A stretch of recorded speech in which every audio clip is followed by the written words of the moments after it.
Putting a stop to procrastination. I should say so-called procrastination, which is postponing things that you intended to do, and then you call yourself a so-called procrastinator, because there's really no such thing. There's only contrary intentions. So you have one conscious intention and one subconscious intention. The conscious intention says, I want to do it, and the subconscious intention says, I don't want to do it. Okay? So it's simply conflicting intentions, not procrastination. Because humans normally act in their own self-interest unless they don't know what their own self-interest is. So let me teach you a few things related to procrastination so that you have less of it in your life. Okay? First of all, I'd like you to sit there and intend to raise your right hand. And then once you've intended it, I'd like you to actually raise your right hand.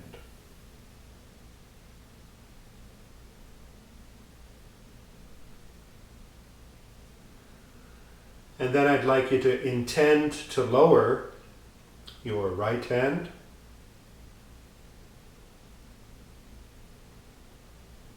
And once you've intended it, I'd like you to follow through with your intention and act upon your intention. Actually do it and really lower your right hand.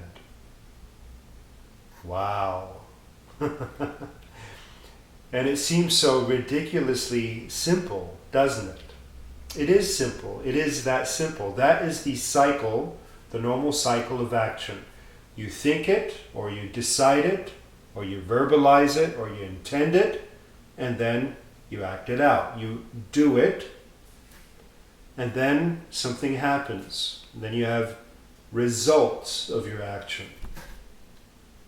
And then you figure out what you want next. You choose from all the options, you intend it, then you do it, and then you have a result. I'm not saying it's always easy, but it's that simple. That's the cycle of non-procrastinators. The cycle of success people, or even just normal people.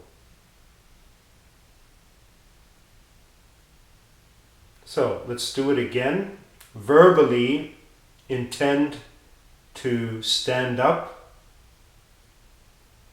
Verbally decide it.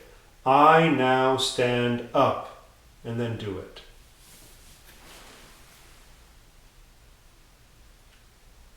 And then verbally intend to sit back down and sit back down. I now sit down.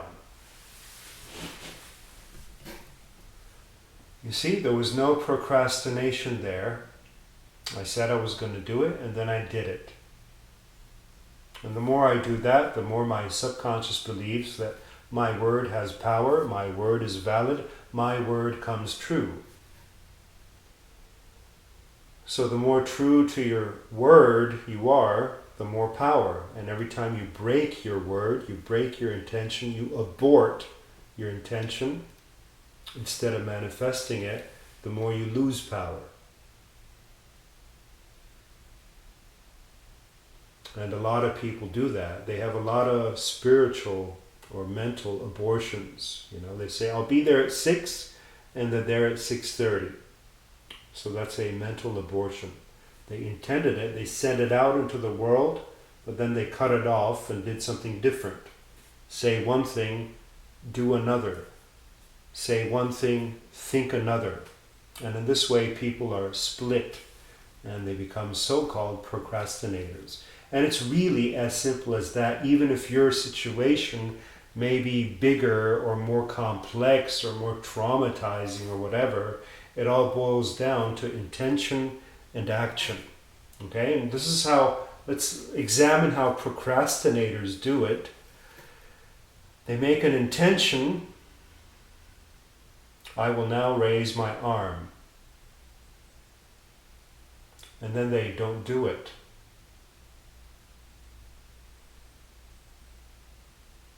You see how that feels. See how it feels to make an intention and not do it. You'll notice a subtle incongruency, a subtle tension in the air. I will now raise my arm.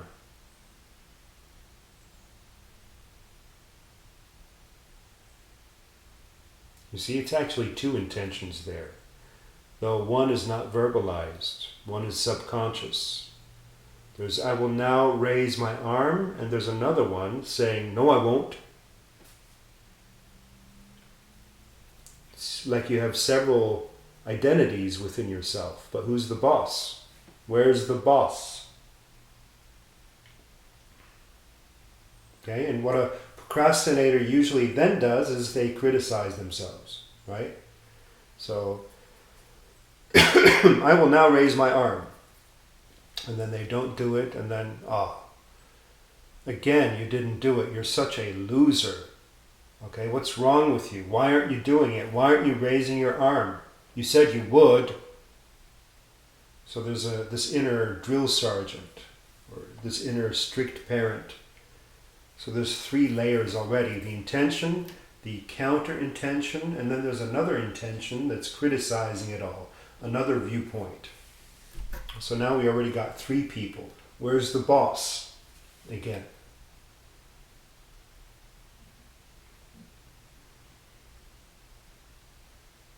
Now let me show you something else.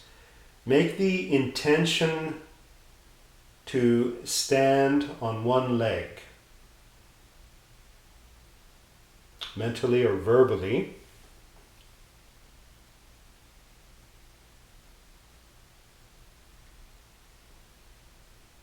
And I'm not going to do it now because I need to give these instructions. But you go ahead and stand on one leg, having intended to. And many of you, not all of you, many of you will find this difficult. I didn't say stop. Keep standing on one leg for as long as you can. Many will shake, be unbalanced. But I'm asking you to apply your will and stay standing on one leg until you feel comfortable, until you find balance.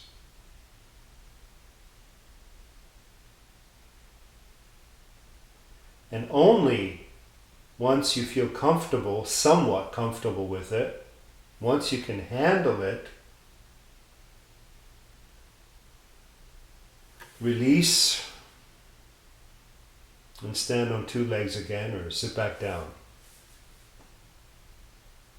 And if you need more time to feel comfortable with it, put this recording on pause by all means. This is an important lesson.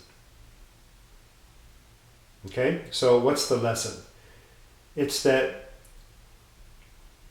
you usually don't start out in effortlessness, you don't start out in flow. And I write this a lot in my book on flow, highly recommended. You usually don't start out in flow, it's something you get into. It might have taken a while to find a stable position, to find some safety and comfort standing on one leg. Now, what procrastinators do is they have, actually, frankly, they have a wrong idea of how reality works. They're saying, as long as I don't feel comfortable, I'm not going to do it. Not understanding that sometimes you need to get into something before you feel okay with it. Sometimes you need to learn it before you're comfortable with it. You know? Whether it's playing the guitar, or learning math, or learning how to work an oven, anything really. Learning how to use the computer. It takes some time before you get into it, and then it's effortless, then it's in flow. And this applies to almost everything. So the procrastinator needs to understand that If you give yourself a little nudge and do it anyway, even though you don't feel like it, even though you don't want to do it, just do it anyway. You'll get into it. Sometimes it only takes a few minutes, sometimes it takes a bit longer. But the more you focus on it and actually do it, the more comfortable you feel with it, whatever it is. I'm not saying you should seek out all activities that don't feel good and make them feel good. It's not what I'm saying. You should also have a lot of things in your life that already feel good and natural and easy to begin with. But you should also be able to make yourself like things, to get into things even though you don't like them, you know. My tax forms, I don't really like them. I'm not interested in them. They are so tedious and boring. But if I just give myself a little nudge and say, okay, let's have a look.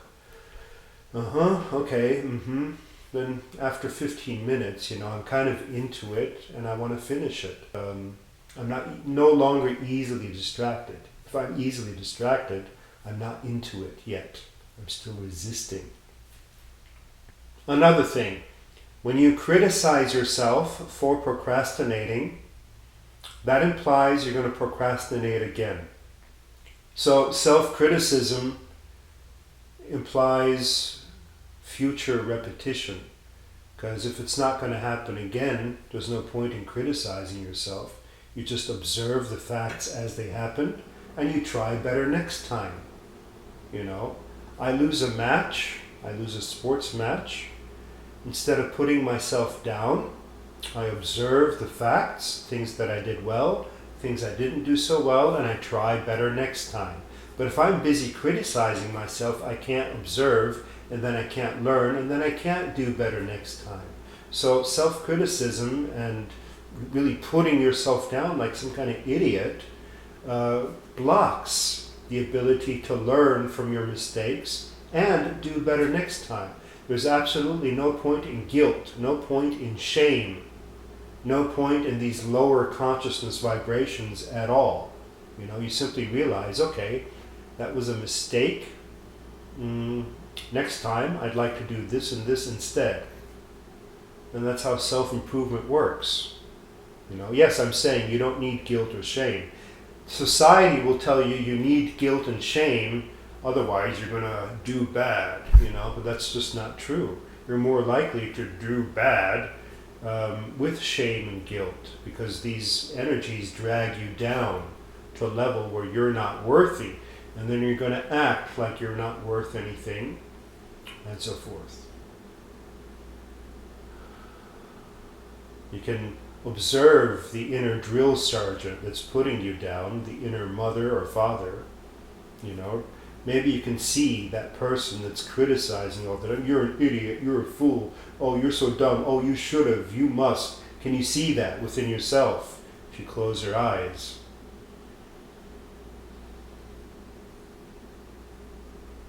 And once you see it, you're dissociated from it, you know. You're no longer totally identified with it, and it reduces. I just need you to see that tendency to criticize yourself. Of no use whatsoever. It's supposed to motivate you, but it doesn't. Long term.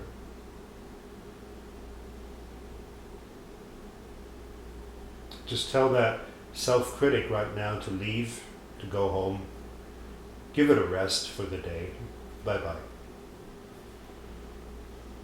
Or maybe not only for the day, how about for the whole year? Give it a rest, go away.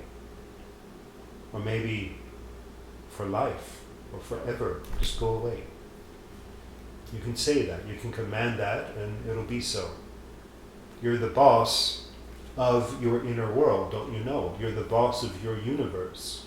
You're the absolute source within your universe, your consciousness, your mind. And as you think, so your life will be. And then finally, what procrastinators have is a resistance on doing something, but also subconsciously a resistance on not doing it. Okay, so the resistance to doing it is conscious, and the resistance to not doing it is subconscious. So the ideal state is to be okay with doing it and okay with not doing it. That's true choice. Fine doing it. Doing it has advantages. Not doing it, also fine, has advantages. There's no internal or external pressure of doing it or not doing it. And from this, you understand that procrastination often derives from pressure. Either pressure you put on yourself, or pressure your parents, or your spouse, or your boyfriend, or girlfriend, or uncle, or government, or whoever put upon you. Right? So we're going to examine this, because if you can be okay with doing it and not doing it, you're free from procrastination and free to choose, and it feels so much better. So I'm going to guide you through a short process where you can achieve this state. Right now, imagine, think of the thing you've been procrastinating on, and imagine doing it. Close your eyes and imagine doing it.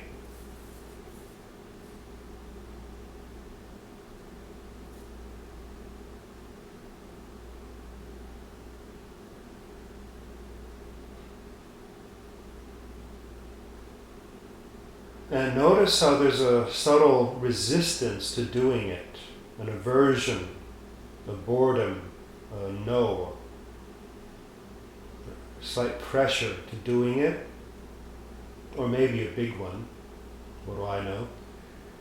And now, imagine the opposite. Imagine not doing it. Imagine you're never going to do it. You've given up, you're not going to do it. End of story.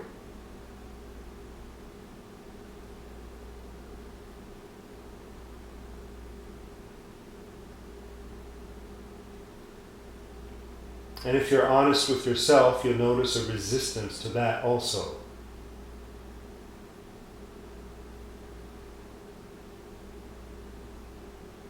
See, there's two intentions there and you like neither of them. That's why you're stuck in so-called procrastination. That's why you're not doing anything. You think it's the most comfortable to stay in between those two, outside of those two.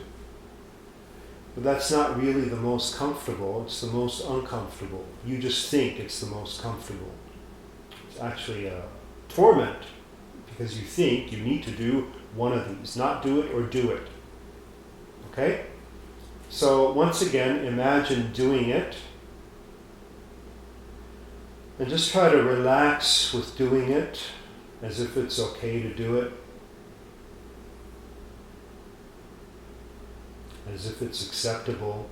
I mean, you don't like it, but okay. I might actually do it. Imagine that you might actually do it.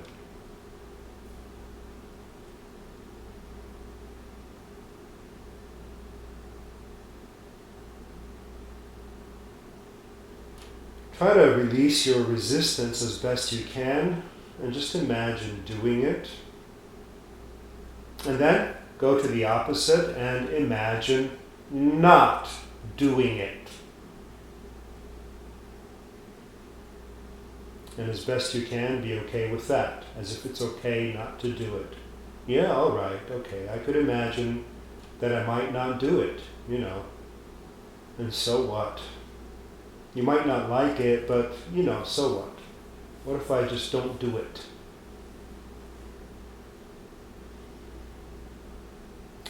As best you can, release your resistance and go into an acceptance of not doing it.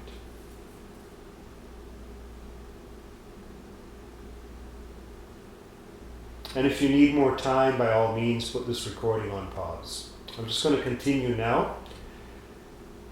Let's take it one step further. Once again, flip to the other side and imagine doing it. And this time, imagine, go crazy and imagine you enjoy doing it. I might enjoy doing that. Imagine being someone who enjoys doing that. who's really into it. Even if it sounds crazy to you, just go along with me here. Man, that would be crazy fun if I do that. I'd love to do that. Pretend you love to do that.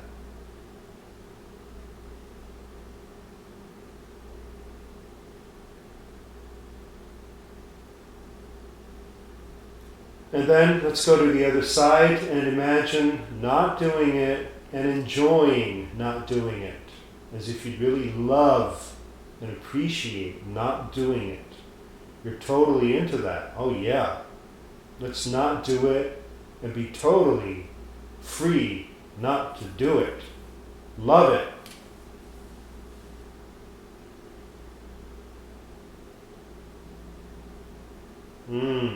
Yeah.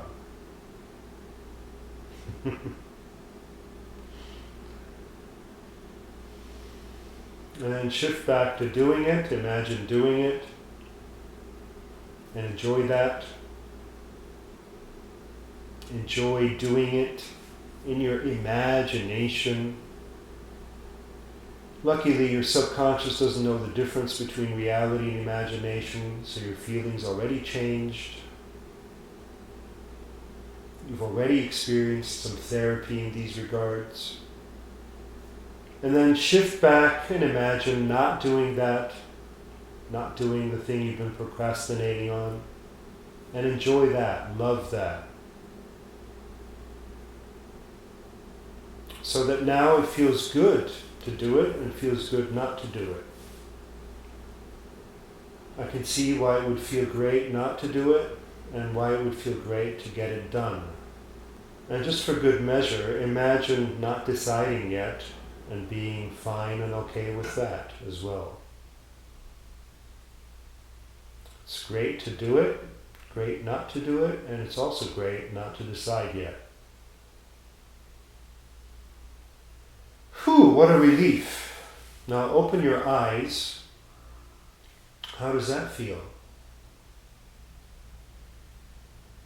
It doesn't matter now whether you do it or don't do it. Both feels fine.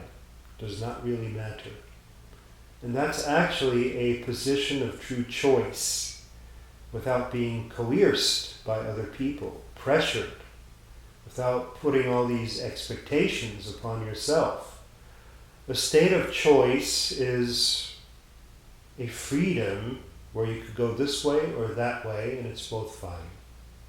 Because you know your state and your power does not come from out there, and it doesn't come from what you do. It's in here. It's here and now before you choose, before you go this or this way. Okay? That doesn't mean you shouldn't choose. Go ahead and choose, because choosing is exercising your will, exercising your power. And these are the ideas and attitudes that will reduce this idea of so-called procrastination. If you benefited from this presentation, share it far and wide. Blog it, post it, repost it, reblog it, and remember to click the subscribe button. My name is Fred Dodson. Have a nice day.